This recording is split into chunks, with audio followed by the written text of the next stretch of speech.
যে একটা নির্বাচিত সরকারকে সত্য কথা কেউ বলবে না, তার ব্যুরোক্রেসি তাকে বলবে না। ওই সরকারের দল, যে দল ওই সরকারকে বানালো, সেই দলেরও সদস্যরা তাদের নেতাদেরকে সত্য কথা বলবে না, কেননা তারা তো অনিশ্চিত থাকে যে আমি গিয়ে বললাম যে আপনার প্রজেক্টটা ঠিক মতন কাজ হচ্ছে না, জনগণ কিন্তু আপনাদের উপরে আর আস্থা রাখছে না, এই কথাটা যদি বলি আমি আমার নেতাকে, আমার কি অবস্থা হবে।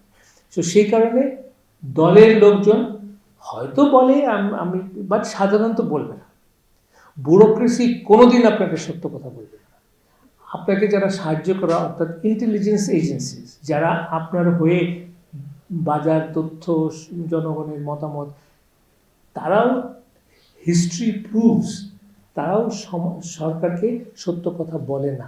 যদি বলতো তাহলে সরকার হয়তো অনেক ভুল থেকে সরে আসতো, কিন্তু আমরা দেখেছি সরকার আসে না, কেননা তার কাছে তথ্য যায় না। তো তার একমাত্র তথ্য, সত্য তথ্যের সম্ভাবনা হচ্ছে স্বাধীন সংবাদপত্র, স্বাধীন মিডিয়া। তবে আমি এটাও বলবো যে আমাদের যে ত্রুটি নেই সেটা নয়, আমরাও মাঝে মাঝে আমাদের যারা মালিক তাদের দ্বারা প্রভাবান্বিত হয়ে হয়তো স্বাধীন সাংবাদিকতা করি না।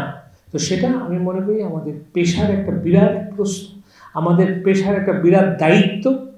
আমরা যারা সাংবাদিকতায় আসি তারা যেন নিজেরা সৎ হই, নিজেরা যেন এথিক্স বেসড একটা লাইফের কথা চিন্তা করে এই পেশায় আসি। কেননা আপনারা যারা পড়ছেন এখন সাংবাদিকতা, আপনারা যদি সাংবাদিকতা পেশা গ্রহণ করেন তাহলে আপনাদেরকে মনে রাখতে হবে যে এটা একটা বিরাট দায়িত্ব। আপনি তো পাঠকদেরকে তথ্য দিচ্ছেন, আপনি টেলিভিশনের দর্শকদেরকে তথ্য দিচ্ছেন, তাদেরকে আপনি জানাচ্ছেন সমাজের বাস্তবতা কি।